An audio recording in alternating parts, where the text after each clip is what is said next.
If your Android phone is running slowly, you're planning to sell it, or you simply want a fresh start, performing a factory reset is one of the best solutions.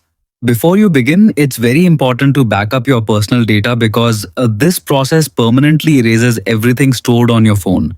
This includes your photos, videos, contacts, apps, messages, documents, and settings.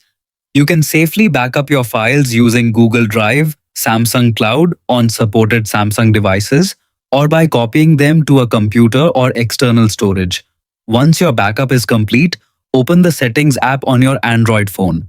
Scroll down until you find General Management. Depending on your device brand, this option may be called System or Additional Settings. But the reset process is very similar across most Android phones. Tap General Management, then select Reset.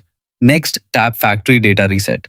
Your phone will display a detailed list of everything that will be removed during the reset, including your Google account, downloaded apps, media files, and personalized settings. Take a moment to review the information carefully.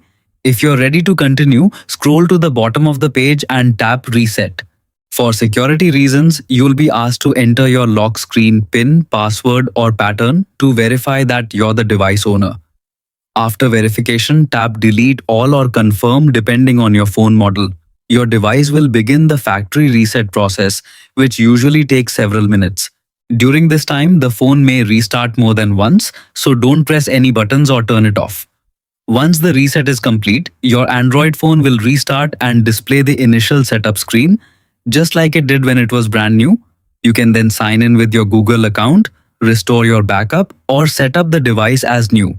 And there you have it. You have successfully reset your Android phone to factory settings.